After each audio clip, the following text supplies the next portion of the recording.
has accorded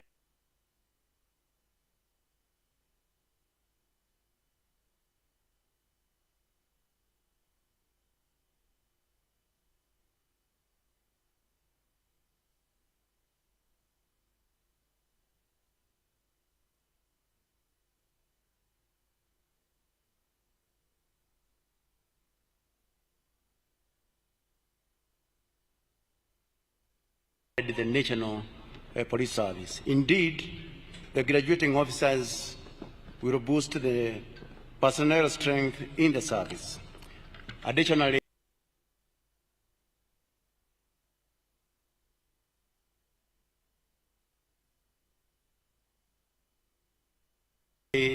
Your Excellency, Sir, under your voice council, the police service has received several modernization investments. This includes technological systems and equipment, enhanced fleet of transport equipment, improved salaries, the ongoing housing program for police officers, and the growth of the police to population ratio. Also, the new uniforms for the Kenya Police Service that you have just launched will bring pride, confidence, and morale to police officers as they discharge their duties. I take this opportunity to thank our Cabinet Secretary, the Honorable Kipchumba Murkomen, for always offering us timely and comprehensive policy direction. His vital support has enabled the National Police Service to deliver on its mandate, working closely with other security agencies. May I also acknowledge all our development partners who have supported the National Police Service, especially on matters, equipment, training, establishment of modern police facilities. The project you launched this morning, Your Excellency, is an example of the many benefits we have had from your government's bilateral engagements. Just recently, we operationalized the biometric identification system at the DCI, thus reducing the processing time of police clearance certificates from 14 days to just 1 day. Under the stewardship of our Cabinet Secretary, the Meru County government enabled the service to establish 2 training camps in a very strategic location, which continues to offer police trainees ideal training environment, especially in field tactics. As I conclude, Your Excellency, I urge the graduates to always uphold professionalism and integrity in discharge of their policing duties. They will be expected to adhere to the Constitution and the rule of law at all times, and to devote themselves fully in protection of the rights and freedoms of all persons. I recently reminded them that policing is a sacred calling and not a mere job opportunity. Otherwise, I wish them every success in their policing career, and it is now my honor and duty to invite the Cabinet Secretary for Interior and National Administration to make his remarks, and I invite you, Your Excellency. I thank you.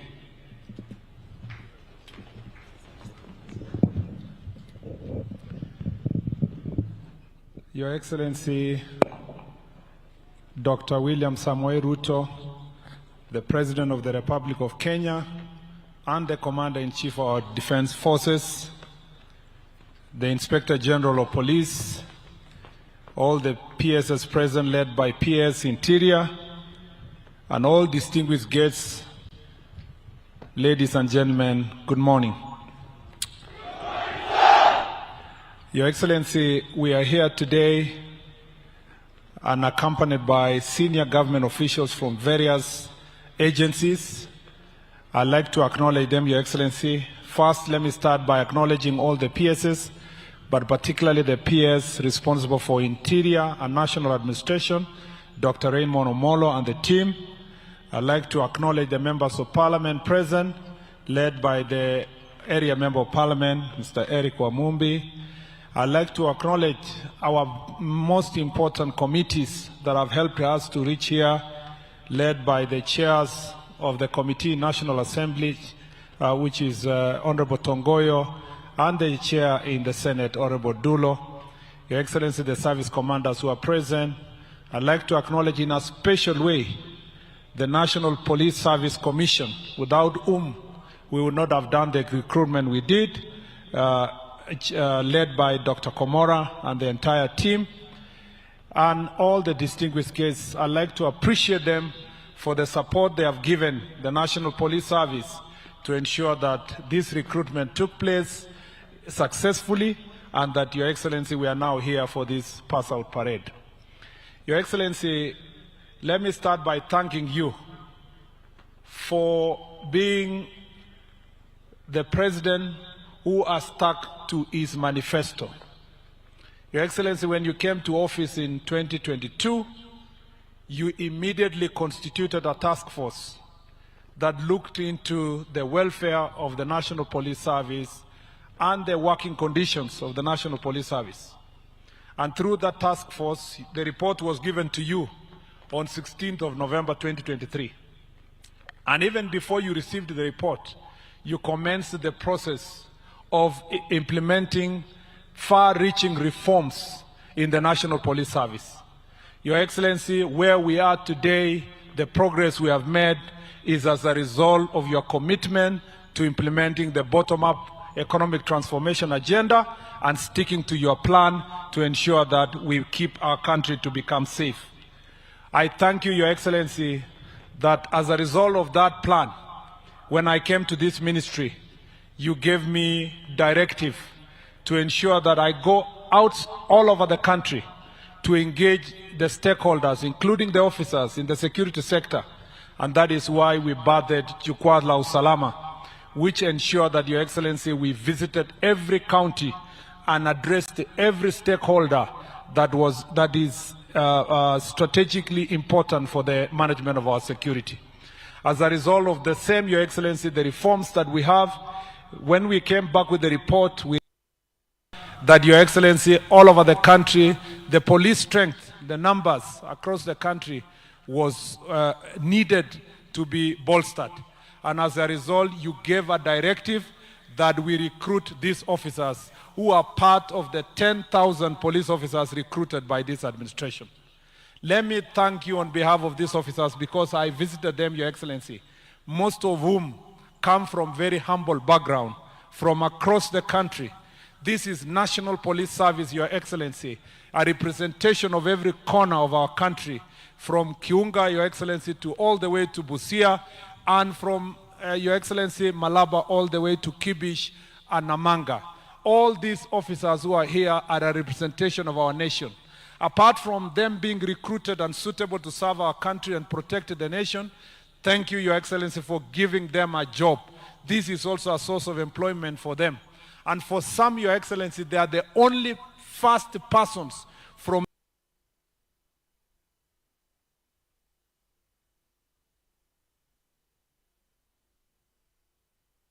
their own families, and some even from their village, to ever get a job, because the recruitment style that is applied by National Police Service ensures that persons are picked from all corners of our country. And as a result of the same, I want to say thank you, Your Excellency, for that.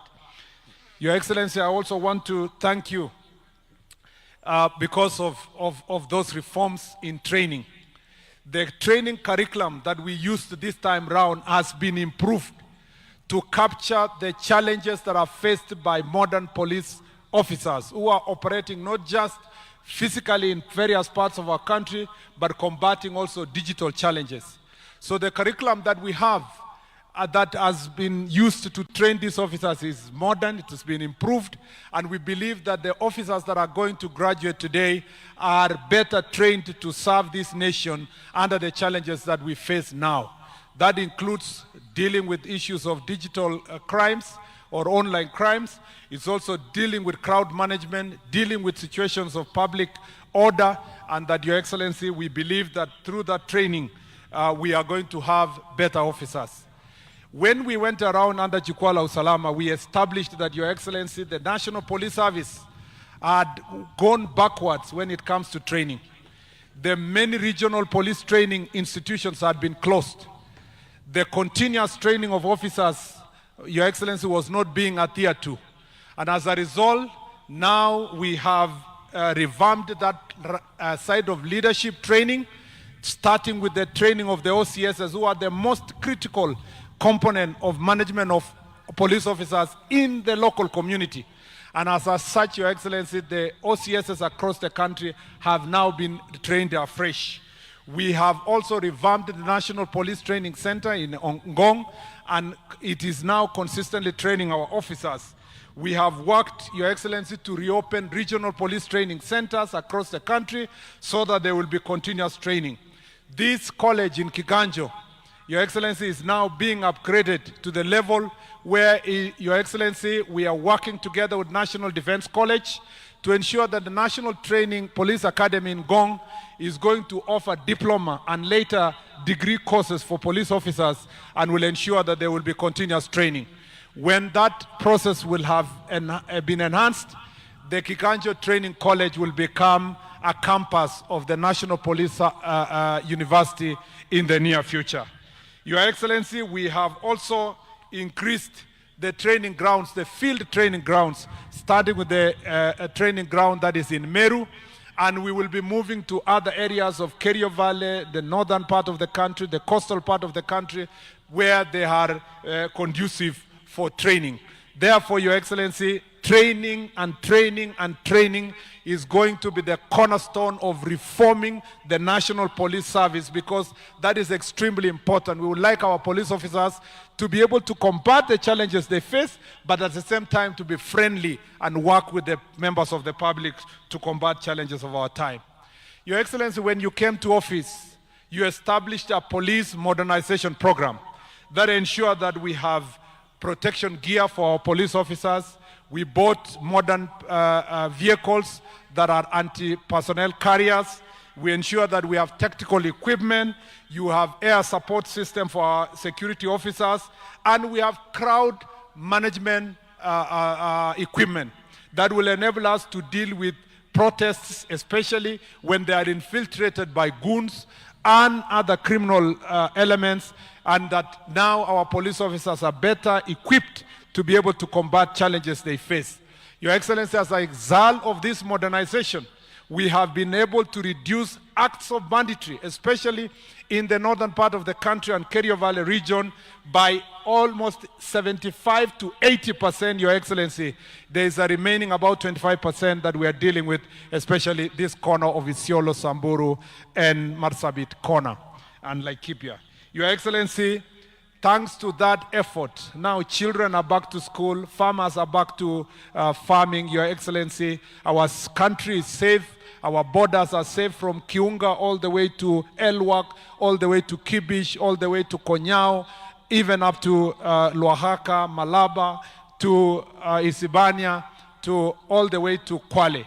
Your Excellency, it is as a result of that investment you put that we have a more safe country as we speak today. Your Excellency, the third issue I'd like to address is the digitization. Thanks to your support and your digitization program, the National Police Service has carried out a robust digitization program that has ensured that now the the police certificate, clearance certificate that Kenyans were waiting for months, for 2 months, 3 months, you can be able to get it instantly, and even if there is a delay, within a day. We have, Your Excellency, now implementing the integrated command and control center and communication center, a program that we are going to be able to roll out by end of this year, and that program will have digital OB, it will have presence of CCTV cameras in all the police stations across the country. There has been a phenomenon, Your Excellency, that Kenyans have witnessed, where sometimes persons who have been arrested are found to face challenges within the police station, and installation of CCTV cameras in all the 1,200 police stations is going to become a game changer. We are going to have also command centers in 6 counties, including Nairobi, Mombasa, Nyeri, which is part of this county, Nakuru, Eldoret, and Kisumu to start with. And this digitization, communication centers is going to also be accompanied by having a digital OB that will enable all Kenyans to report crime at the comfort of their offices, or, Your Excellency, at the place where they witness a crime. And it will enable us to have data analytics that will even apply AI to enable us to know which officers are going to be deployed in which corner in our country. And thank you for your support and getting us resources. That program is underway, and by the end of this year, we will have rolled out substantively that program. Your Excellency, to conclude, thank you for supporting us also in the enhancement of vehicles for our National Police Service. Now we are undergoing a procurement process, and for the first time, we will have 1,200 electric vehicles that are going to be supplied to our security team across the country, and that will enable us, if there is a challenge that Kenyans are facing now, when we go all over the country, Your Excellency, they are asking for vehicles for their police stations. And we want to ask them to be patient with us. Thank you for supporting us, but by the end of this year, we will have resourced all the police stations across the country with the proper vehicles. Thank you, Your Excellency, for looking after the welfare of these police officers, whether it is their salary, whether it is the question of mental health that has now become a cornerstone of the observation of welfare of our police officers. Thank you for also looking at even their uniform, Your Excellency. The task force you established recommended that the National Police uniform needs to be changed. And Your Excellency, we want to thank you. The uniform that you unveiled today is as a result of rigorous public participation, and the police officers themselves chose their uniform. I know I have seen some people equate the National Police reforms to only the uniform.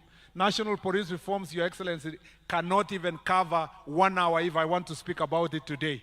But the uniform is a representation of the image that the police officers wanted to be seen among themselves, Your Excellency. And as a result of that uniform, contrary to the propaganda out there, the uniform is not an exchange of the uniform that the officers are wearing now and throw away the uniform they are wearing. This exchange will continue as you change your uniform normally, you now wear the new uniform. And it will start with these 10,000 police officers that are going to graduate and also cover the rest of the officers progressively until everybody gets the new uniform. And thank you for the support you've given our police officers. I would have said more and more issues about police reforms. This is not my forum. Thank you for indulging me, Your Excellency, to speak longer than I wished. This is your opportunity to come and address these graduates who are passing out today from this very important training. I want to thank all our partners, including the UNODC, the US government, for the investment they have put into this college, and also the training programs and curriculum that we have worked with all development partners. We want to thank all of them. Nasema asanteni sana wa Kenya kwa support yote mnatupatia. Na Mheshimiwa Rais, ya mwisho nataka nikuombe, kama vile uliwasaidia hawa vijana wapate nafasi ya kazi, na kwa National Police Service wapate officers ya kusaidia wa Kenya, tunakuomba kwa heshima, Your Excellency, leo sema neno moja, utupatie directive, tuweze pia to recruit another contingent of police officers, Your Excellency, so that we can strengthen our police service and strengthen our security service and give opportunity to many young people, most of whom are from the Gen Z generation, to come and serve our country. If there is a person who is very excited today, is myself, because I know our officers wakikuja, Your Excellency, wakora, wauni, magoons, hawana bahati. Sasa tuko na strength ya kuhakikisha tunawanyorosha wakora kwa sehemu zote, na tunaendelea kufanya nchi yetu ikuwe salama zaidi. Kwa nafasi hii nimepata sasa hivi, ningependa sisi wote tukaribishe Mheshimiwa Rais aweze akahutubia kikao hii. Karibu Mheshimiwa Rais.